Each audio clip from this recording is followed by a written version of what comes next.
Hello, everyone. Welcome to Mindset Monday. My name is Denise Zack. I'm a life coach, and I have today with me someone who I'm so excited to have here today. Her name is Rachel Pritz, and she is an executive life coach. She is a nurse, and we are going to be talking today about just about kind of where everybody is in the world right now. I know that for those of you who've been watching and those who are have seen my podcast before, you know this is about kind of the mindset, what's going on in the 6 inches between your ears, how people are operating on a day-to-day basis, how their thoughts generate how they feel, and ultimately think and assume things, and then ultimately how they behave.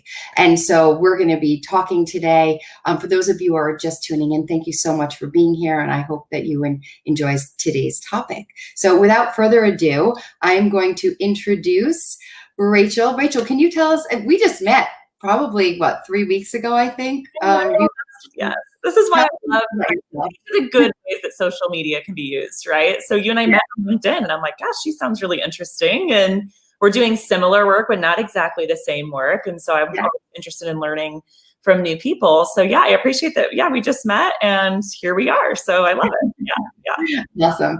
And tell us a little bit about your business and what you do and all that fun stuff. Sure. Gosh, yeah. So I started out on my own about 1.5 years ago. So March of 2019, I left a 17-year career in healthcare, where I was a bedside nurse, a leader, ultimately an executive. And throughout that journey, I hired my own life coach through just a period of burnout that I was experiencing.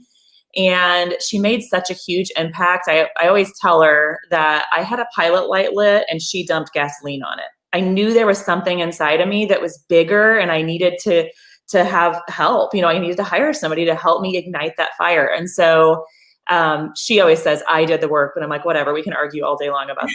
But really, I mean, she was a real godsend for me at a time that I was really struggling and couldn't articulate why I was even struggling. It's like I had everything all figured out. I had all the boxes checked off, you know, and so it just didn't make sense to me. So she started me on that journey, and I just didn't stop. So I couldn't stop reading and listening to anything personal development, anything I could take from it, I was interested in. So that was sort of the journey. It was my own experience out of burnout that really ignited my passion for helping other people.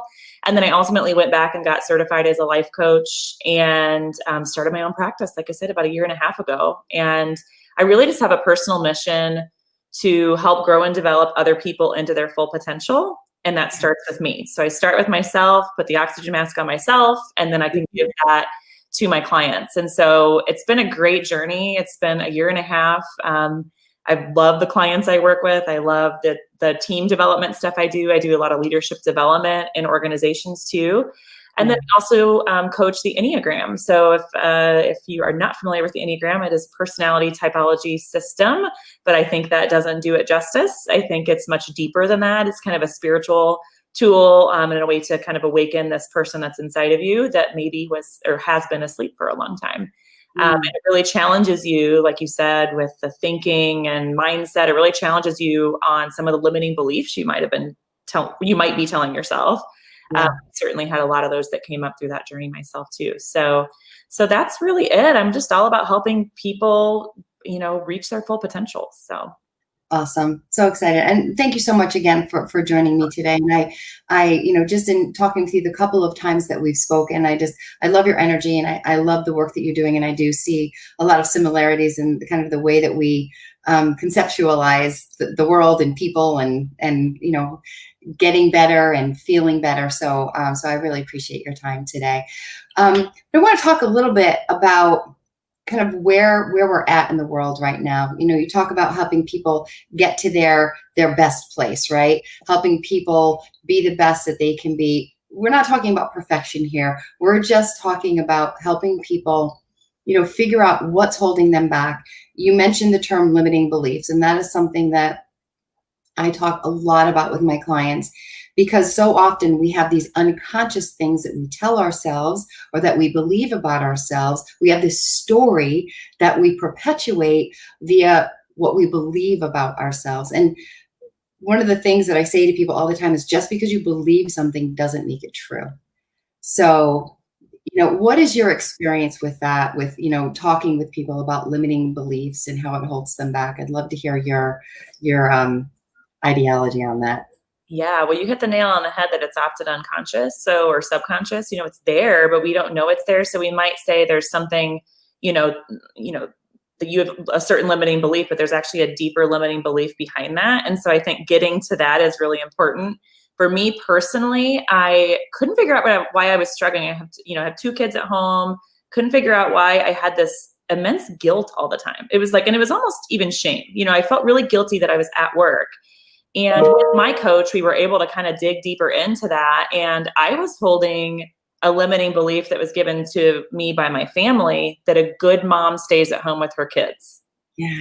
And Yeah. I had no idea, because I didn't, it didn't make sense to me at first, because it's like, well, no, that's not what I believe. But I really was carrying that. And so we had to really dig into that. And so a lot of it is just, questioning it for its truth. Is that what you believe, or is that what your family of origin passed on to you? And so I think that's the biggest thing, is I always question our thinking for truth. And so when I have a client that says something and I dig a little bit deeper and we get to maybe that more root limiting belief, we talk about, is it true? Could you prove that in a court of law? And nearly all the time they say no, right? And so I love that work. I mean, I think, I have a good friend who's also a coach that talks about head trash, and I love that terminology. When we can pick up the head trash, that's when we can get really clear about who we are and what we're doing. Yeah. Right. I love that. Yeah. And, when you talk about all of the things that we hold on to that we're not aware of, it's like we're walking with all of these different colored lenses on, right? And it impacts how we take in information and how we perceive things and ourselves in those moments as well. So it's like, if I put on a pair of yellow sunglasses right now that were colored yellow, someone would ask me, what do you say? I'd say, well, everything's yellow. If they asked me an hour from now, I'd say, well, everything's still yellow. But if I had them on for 5, 10, 15 years, you don't notice the yellow anymore.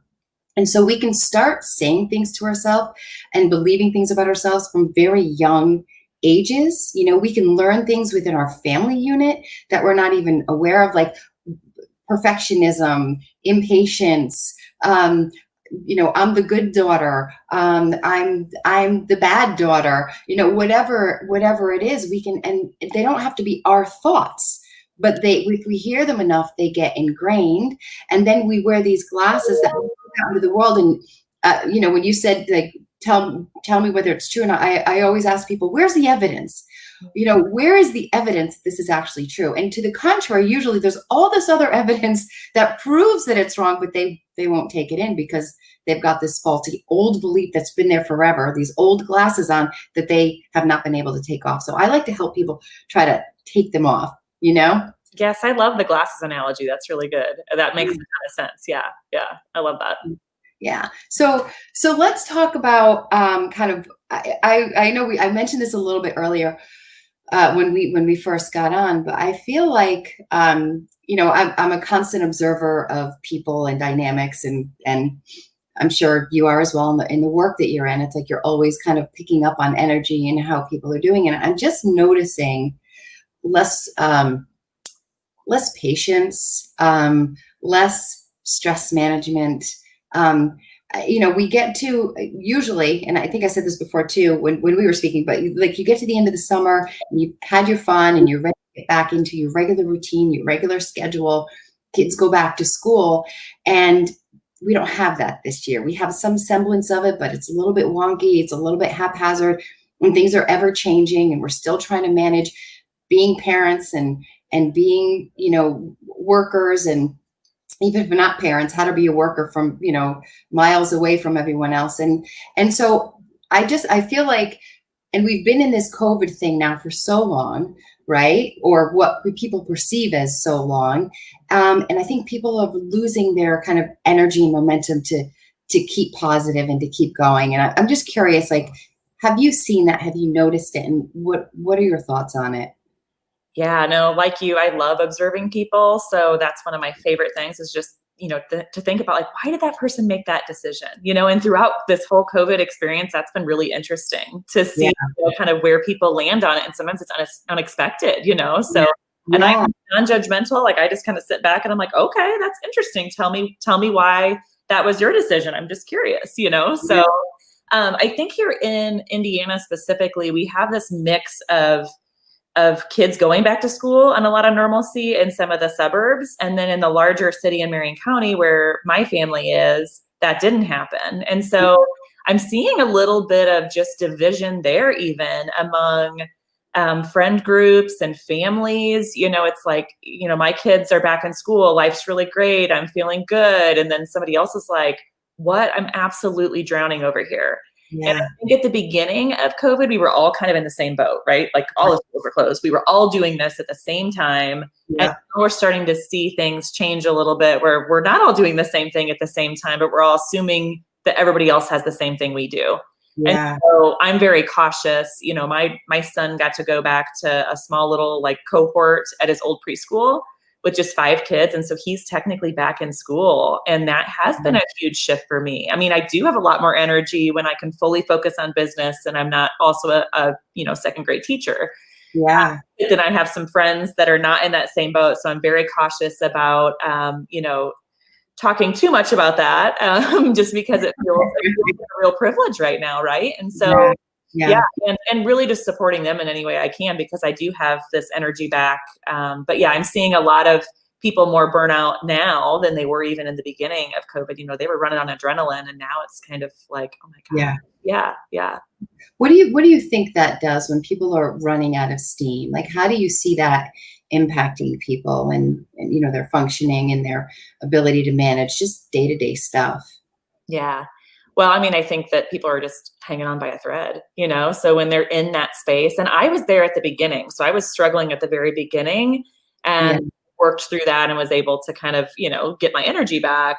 But yeah, I mean, I think people are just hanging on. And I do think the productivity levels are much lower. They might be busy all day, but are they Yeah. really doing the right work? And I think organizations are, you know, questioning some of that too, which there's that additional pressure now. Like we've been doing this for a while. And Right. now there's some higher expectations, but for some Yeah. people, while they're still managing kids at home, it's just not possible. There's only so much energy and mind capacity that they can bring to both of those worlds. So Yeah. yeah. Yeah, and I think I agree with you on that. You know, I see that just in general, I mean, small little things like driving, you know, being in the grocery store, people are it seems like there's a lot of people on edge. And I just heard stories of people kind of snapping at people and even at their own spouses, but at strangers and, and things of that nature. And I feel like there's this collective, like chronic stress level that the world is experiencing. And it's really kind of weighing down on people and impacting their ability. And I just, you know, I think about how do you help someone become aware of that and how do you help them manage it, right? So I'm curious, you know, I've got certainly some strategies as life coach, but I'd love to hear your strategies. Like when you're working with your clients, how do you kind of manage that or, you know, work with people in that respect? Yeah. Well, I think a lot of it is just educating people up front. So, you know, kind of staying in the non-judgment around maybe some of their behaviors. And I might see 15 things that pop up where you're like, whoa, whoa, whoa. But I choose the 1 or 2 that I think they're ready for. And Yeah. so we start very, very small.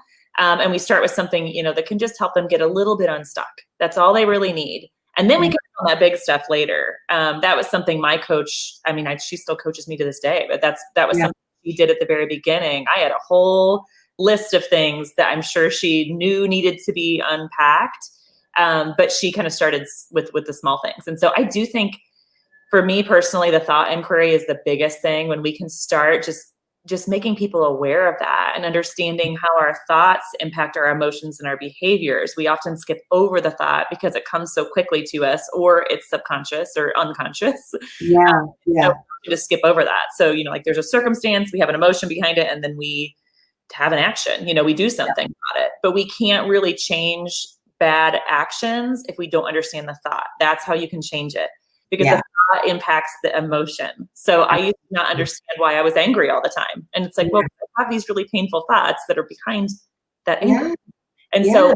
Tracking that can be really big. So that's really the biggest thing that I do is I start fairly small. I take the thing that I think they're ready for, and then we really work through the thinking around that particular circumstance or whatever it is. So Yeah, so important to start with the thoughts and awareness of thought. That's the first thing. You have to have presence of mind that there's actually an issue that has to be dealt with, because most of the time what people are doing is blaming everything and everyone else around them for how they're feeling, right? yeah, It's like, if this would just calm down, if that would just happen, if the kids would do this, if my husband would do that, if my boss would just do that, then I'd be fine. But at the end of the day, you're the one reacting. So right. we have to look at what's triggering you, how you're getting triggered, and then so from that point, say, okay, let's figure out how we can change this. What steps can you take to manage this, and what is driving the trigger? They're not coming up and pushing a button inside your ear saying, hey, get ticked off right now. You're reacting to something where maybe you and I are standing next to each other and you have a reaction to something and I don't, or vice versa.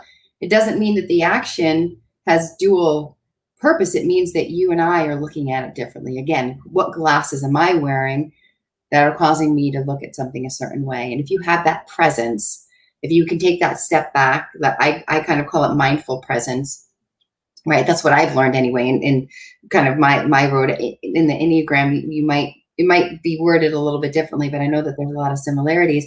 It's just that ability to kind of take a step back from yourself in the moment and kind of look at, right, what am I doing right now? What am I feeling? What am I thinking? And where could that be coming from? Well, and I always say, just be an observer in your own life, like don't beat yourself up if a behavior came out in a way you didn't want it to be. Take it as a learning opportunity. So be an observer, break that down, try to understand why. For some of us, it takes a little bit longer. Sometimes we don't always know, it takes us time to do that, but we just have to be intentional about that. So yeah, yeah. Absolutely. I love that. And I think too, that when I'm kind of looking at the world right now and everywhere we're at, you had that kind of revelation or idea that you said before, that people kind of assuming that everybody else is in the same boat that they're in. We get so impacted by media, by television, by what we digest, right? What we take in, and we're always connected. There's not a time that we're not connected with our phone, our computer, the radio, television. And so what's your take, or what's your strategy when you work with people on kind of what they digest and what they consume in terms of all the stress that's coming at us all the time? Yeah, well, I do highly recommend that people limit the amount of news they consume. I personally do that. That was something I did actually probably 4 years ago, where it was just not serving me. It's like, gosh, this is ruining my day. Yeah. And I have the power to make the decisions of what I consume. So I'm out. Same with social media. I mean, I think be cautious. I think social media is wonderful. There's so many wonderful things about it, but be cautious about what you're following, and is it negativity, or is it positivity? So on Instagram, I follow Tank's Good News. Shout out to Tank's Good News. It's the best. It's positive things. He removes anyone that's saying anything negative. And it's not that I think we need to put blinders on and not understand that there are negative things that are going on in our world. But I personally believe there's way more positive things going on in the world. And we're only getting to see the negative. So I always recommend that people kind of do a little bit of a social media cleanse, or just a media cleanse in general, and be really cautious about what they're listening to and what they're consuming. Also, who they're spending time with. So, there's all sorts of, energy vampires out there that can, slip in there. And it's like, gosh, this sucks the life out of me when I'm around them. Yeah. It's a season right now that they're not in a great place, and we need to step back a little bit, and kind of, manage that relationship that way. But I think once again, like you mentioned, the, kind of the blaming other people for what's going on. We have to keep our eyes on our own paper. If we're not, and we're looking at everyone else's papers, we're going to be getting an F. So I really do think it's really important that we pay attention to how we're feeling and what we need. And sometimes that's not always easy. Sometimes that's saying no to people, and sometimes they might be offended, and that's okay. That's their work to do. That's not yours. Absolutely. I love it. I love the message.